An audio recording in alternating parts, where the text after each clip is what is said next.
How can he distrust? He trusts his mother totally. He is no mind, so how can he doubt? How can he distrust? Whatsoever the mother is good, is beneficial.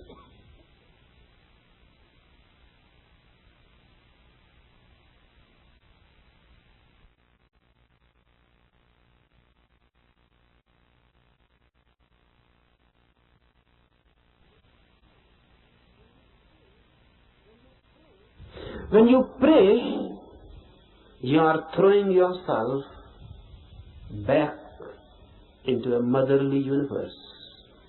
You are back into the womb of the world, of existence itself. And you trust. This trust is sown in the prayer. The sun will be beneficial, the air, the earth, everything. All the forces of the universe will be helpful. This is a deep trust. How it works? What is the mechanism of it? Is it that all these forces are going to help you? No. No one is going to help you. But the moment you create this trusting, this prayer attitude, this prayerful attitude, once you create this bridge, all the barriers are withdrawn. Those barriers were created by you. Now they are withdrawn. You are not in fight. You are ready to surrender. You are not going to conquer. You are ready to surrender. You are ready to withdraw your ego. They are not going to help you positively, but now negatively. All the problems, all the barriers, all the hindrances that were bound to be created by your ego will not be created anymore. Now you will not be your enemy. Understand this deeply. These forces, once taken as deeply related with you, intimate, friendly, homely, and the whole universe taken as a home, a motherly womb, then your fighting attitude dissolves. Then your conflicting mind dissolves. Then your violence, then your ego, the effort to be constantly this or that, the very beginning dissolves. And if you have no ego and a prayerful mind, suddenly, with full awakening, you fall into deep sleep. This is the mystery. Suddenly, with full awareness, you fall into deep sleep. That's why Upanishad says, constantly declares that samadhi, the ultimate ecstasy which is achieved by meditation, is just like deep sleep with one difference. And that difference is awareness. In deep sleep you are unaware, unconscious. In samadhi, in ecstasy, you are conscious, aware. But the phenomena is the same. In deep sleep, you become part of the cosmos. In samadhi, ecstasy, you become part of the cosmos. In sleep, you are unconscious. What is happening? In samadhi, you are fully conscious. And once you can become consciously a part of this universe, you have achieved the goal. So from tomorrow morning, we will try to re-enter the womb of the universe by dissolving ourselves, by throwing away the main disease of human mind, the ego, by surrendering, by being receptive. We are not going to conquer the truth. Rather, on the contrary, we are going to allow the truth to conquer us.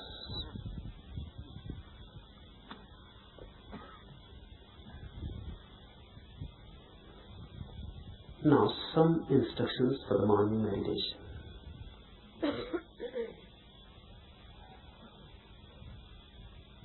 First, don't be serious at all. For this whole camp,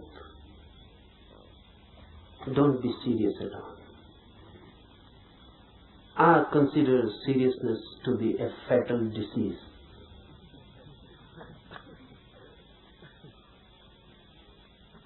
So please don't try to be long faces. Why I particularly say this? Because religious people are usually trying to be that. Don't be serious. Be more and more laughing, enjoying like small children. Because before the divine force, we are small children. So don't be serious. You cannot approach the divine force with a serious, sad face. That's a barrier. Laugh and dance and enjoy like small children, and you can enter the temple very easily. The doors are always open for the children. Be children-like. Jesus is reported to have said that only those who are like children will enter the kingdom of God. And look what Christians have done. They have created a very serious, sad relation. Jesus on the cross, a weeping relation, crying. Christians say Jesus never laughed. This is unbelievable. Because the man who said only those who are like children will enter the kingdom of God cannot be believed that he never laughed.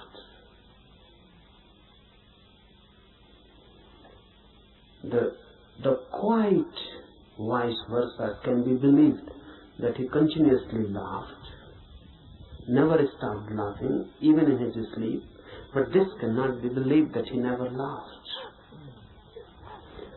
Be like children,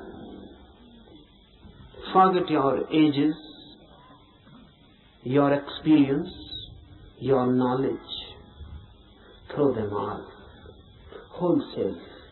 Don't try by and by. Throw them, because unnecessary time is wasted. Just throw them, forget them. You may be someone, everyone is someone. If not in other size, in his eyes, everyone is someone. You must be someone. Here be nobody. Forget. Leave outside the campus ground your identities. You may be a doctor, you may be a professor. Leave all these diseases outside. You may be a rich man, you may be a politician. There are thousands and thousands types of diseases. Please leave them outside. Here come like small children. Then something is possible. Otherwise, nothing. So first thing, be completely non-serious. Second thing, for all these 8 days, laugh as much as you can. Why? Because you don't know the mechanism of the mind.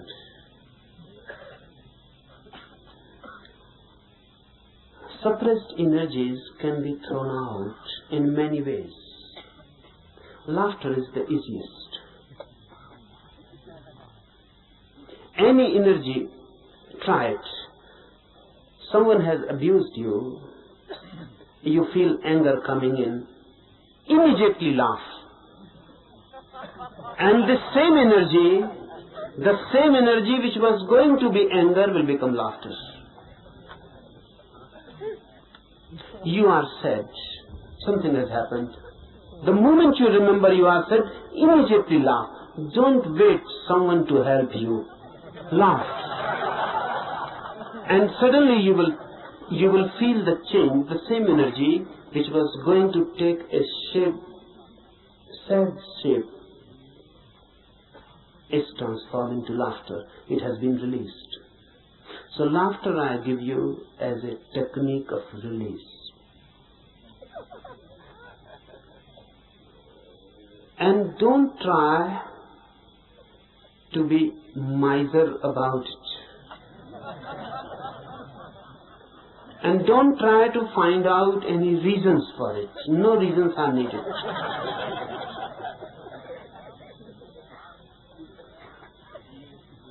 Take it as a help for meditation.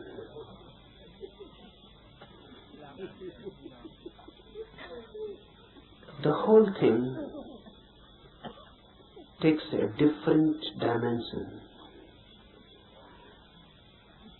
Thirdly, for all these days to come, remember one thing constantly, that you are to create a situation in you in which the divine can be invited. So don't do anything. Don't behave in such a way that the situation is disturbed. What do I mean? Be more graceful. Be more loving. Be more compassionate. So that you can create a situation in which the divine can become a guest, be a host. Just think of it. The divine coming to you as a guest. What you will do? How you will behave? How you will clean your house? How you will celebrate? How you will create a space in your house? Constantly for all these 8 days, remember this, that you are going to be a host to the divine. So behave. Always thinking of that. Remember, your laughter can become many things. It can be violent. It can be angry. It can be insulting to someone. Then you are not behaving like a host. Your laughter must become a grace. It must not be insulting to anybody. It must not be insulting, disturbing. It must not create something which can become a barrier. So do whatsoever you like, but constantly remember that in these 8 days, any moment the divine can enter in you.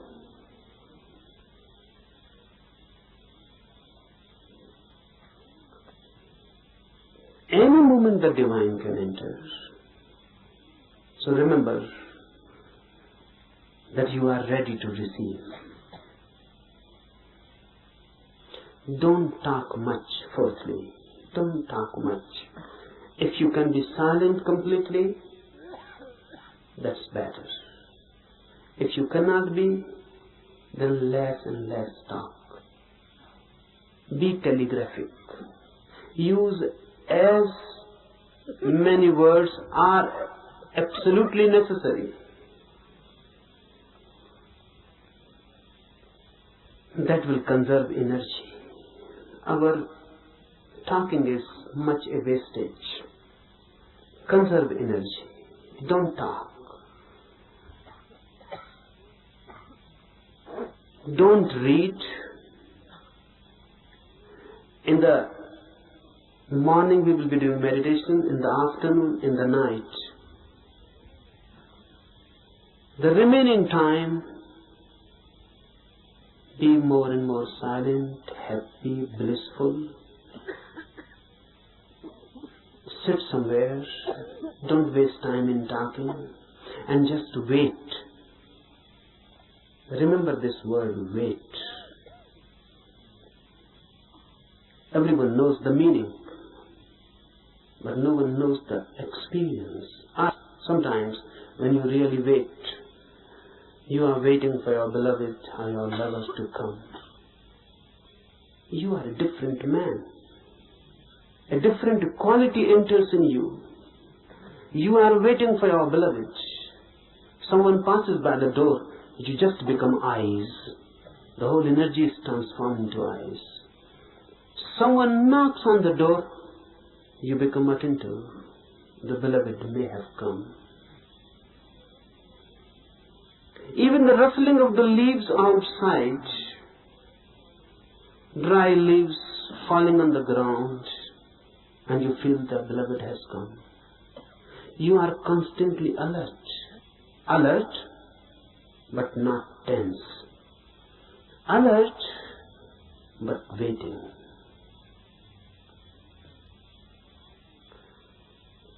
For all these 8 days, wait. Do meditations,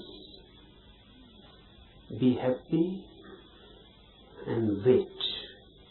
Don't be impatient. That's what I mean. Be alert and not tense. Don't be impatient. You cannot force the guest to come. You can only invite and wait. So give the invitation and wait. Any moment the guest, and if you are not alert, you may miss the moment. Any moment the guest can come, and you are angry and talking to someone else, you may miss him. Any moment the phenomena is possible, but if you are not there, you may miss for life.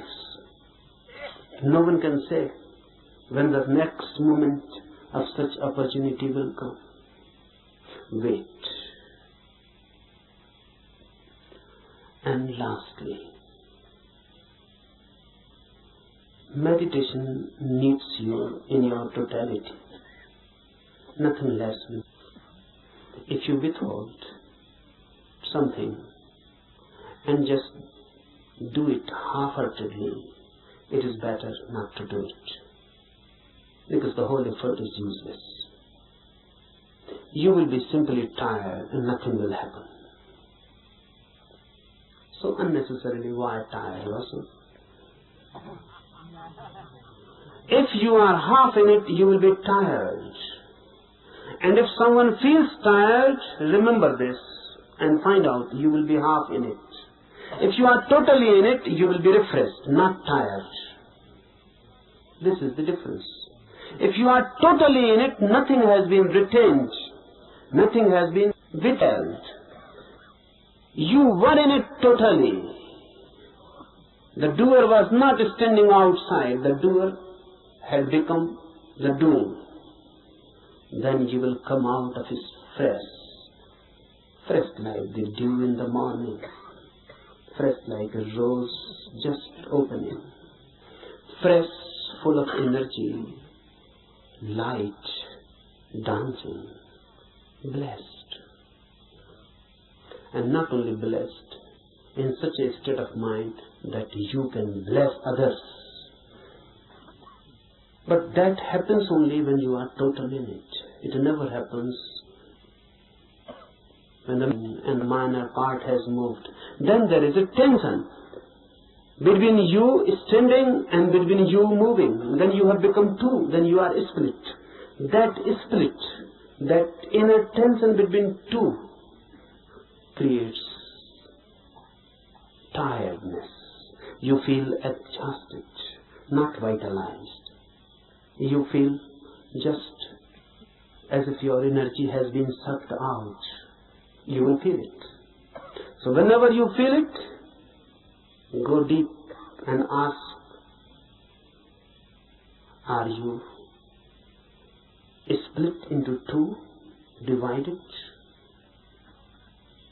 The effort that do, either stop completely, don't do. That's better. Because you are not deceiving yourself. It is honest. Or be totally in it, move in it. When you move totally in it, it has a different quality. Suddenly, there is no tension, no conflict, no struggle within. Your whole being has gone into it. And you have never gone into anything as total. You have not loved as total. You have not done anything as total, always partial. That's why our life is just moment adjusted. You feel just dying every moment. No beauty, no flowering out of it, just death. Out of life, only death. That shows what you are doing with yourself. Otherwise, life is every day, every moment a new flowering. Every day a new achievement. Every day a new height and a new depth. And if you can go on, moment to moment, moving totally in your life, death becomes itself the deepest experience of life. There is no death then. But it is difficult to move totally in anything. At least try with meditation. If you can move in meditation totally, then you can move in other dimensions also totally. And a total life is a religious life. A religious life doesn't mean any ritual, doesn't religious worship, doesn't mean any religious affiliation. It means energy moving in its totality. And when you move total, you become holy. Why? Because all that is known as sin is possible only when you move in part. You can love someone totally, but you cannot hate someone totally. That's impossible. You can be compassion totally, but you cannot be anger totally. Really, a very strange phenomena happens. If you can just try to be totally angry, suddenly, when the anger will be coming nearer and nearer to the totality, it will change into compassion. If you can try just to be angry totally with your full being, you will reach to the 99 degree of anger. Then, if you move more, just nearing the 100%, suddenly you will know the anger has disappeared, and the object of your anger has now become object of your compassion. Because I define sin as that which can be done only partially, with your own one part. And I define virtue, punya, as that which can be done only totally. If you do it partially, it cannot be done. This sin cannot be done with your total being, and the virtue cannot be done with your partial involvement. You have to move into with your whole being. And when the whole being moves into something, you become holy, religious man. Wait, try for these 8 days. This thing, the happening, is possible for everyone. It is also for you. No one is excluded. Everyone is called and invited. Be courageous and take a jump. We start with a prayer. We start with a surrender. All the universal forces, let them be beneficent to us. Let their blessings be with us. आज के लिए इतना, enough for today.